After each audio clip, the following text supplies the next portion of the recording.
What's going on, YouTube? This is SG1 Sports, and you're watching our college football channel. We're going to kick off a new series here where we look at the best and worst case scenario for each team. So we're going to look at if things go their way, if things don't go their way, and we'll look at some certain things that I think will have the biggest impact on whether or not they do get to that best case scenario or potentially that worst case scenario.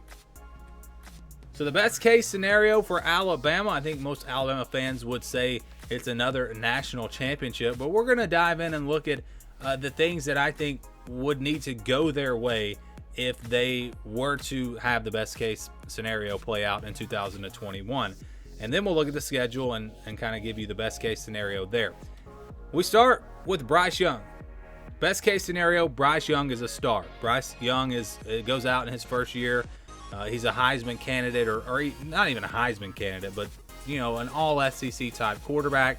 He lives up to the hype, takes this offense and just leaves where they left off last year. I think if he can do that, that's going to be a huge impact on this team and their success and getting to that best case scenario.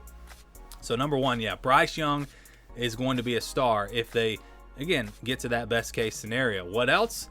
Bill O'Brien's offense clicks. There are some question marks about what the offense is going to look like. Steve Sarkisian was a brilliant offensive coordinator for Alabama.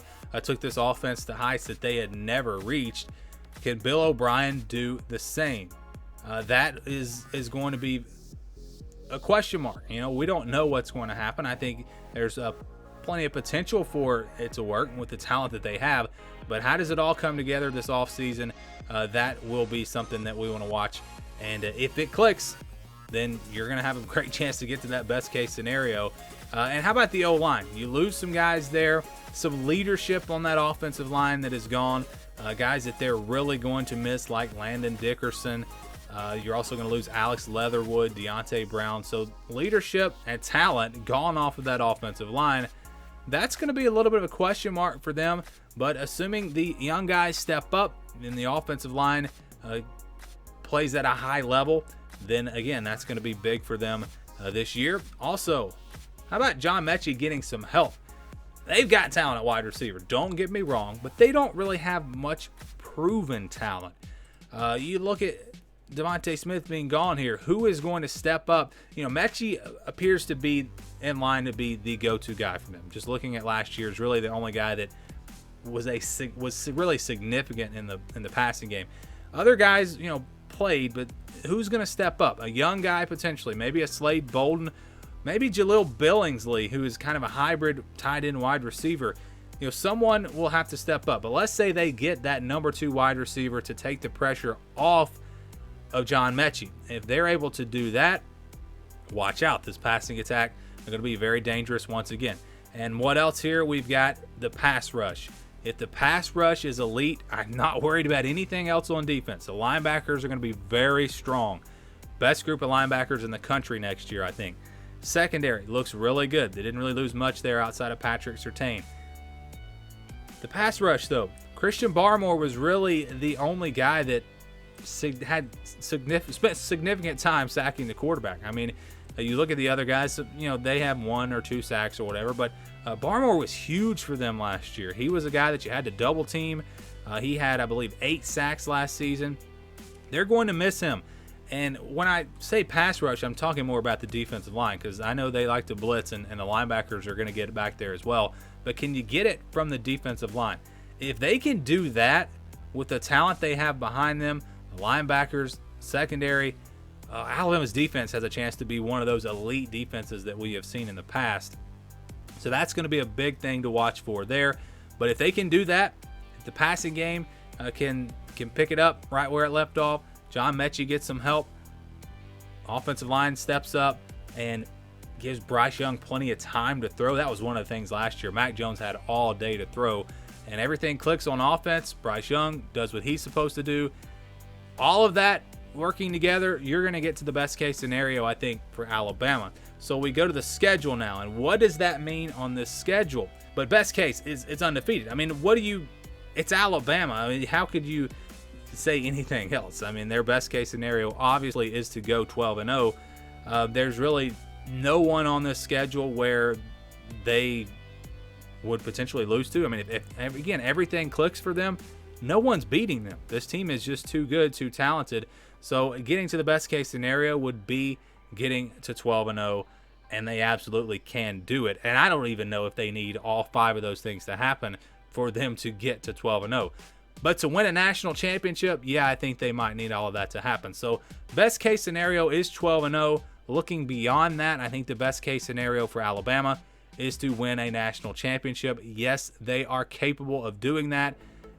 And again, if all of those factors come together for them, you're probably going to see Alabama holding up that trophy once again at the end of the season.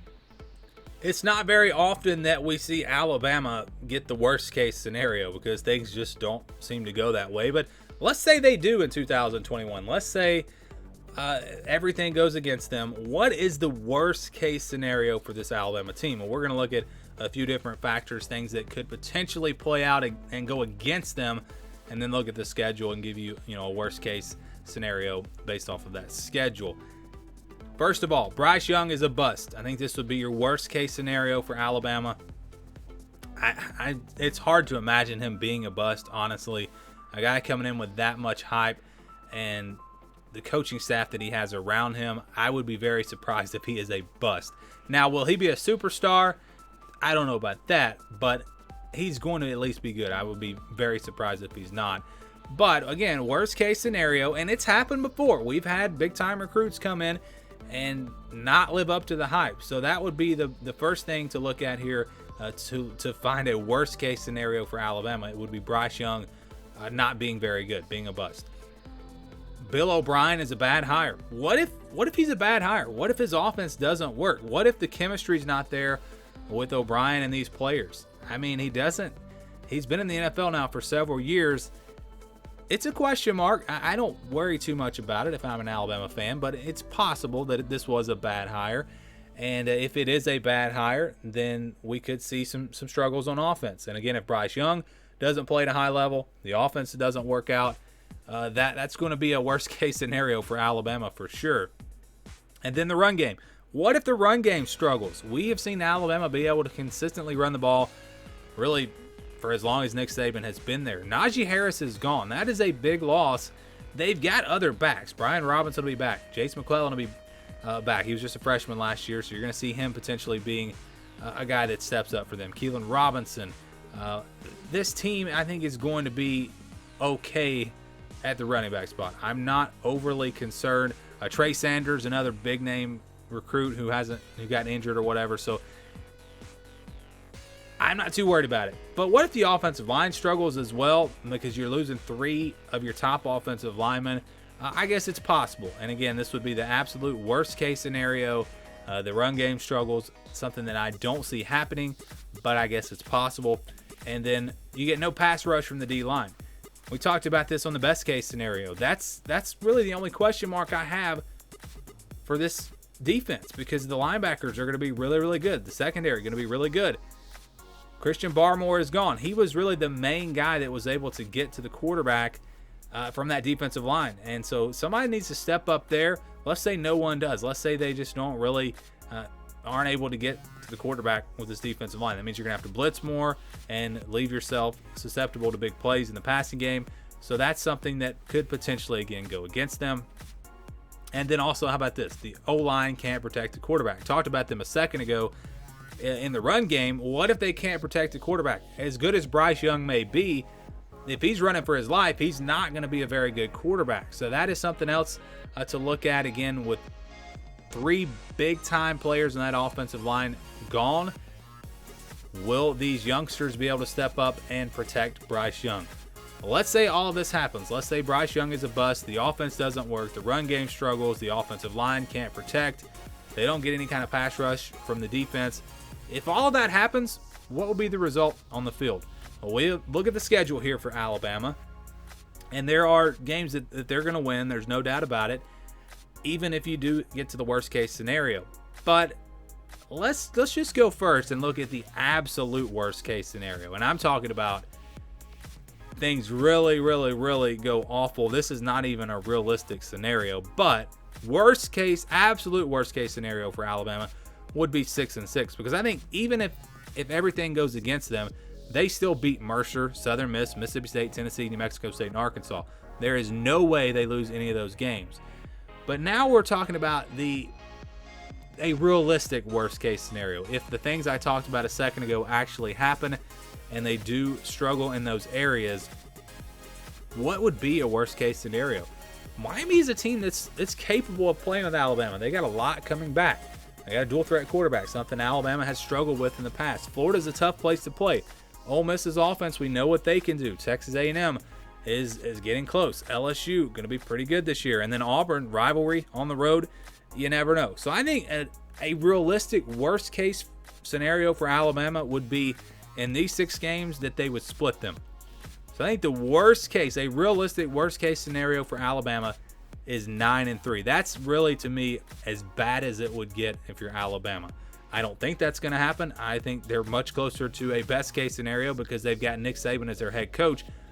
But if things did go against them and maybe had some injuries, some things like that, maybe if you're really rooting against Alabama, maybe you could hope for a 9-3 season. But honestly, that is, again, the worst case scenario for Alabama, and it would take a lot for them to go 9-3 in 2021.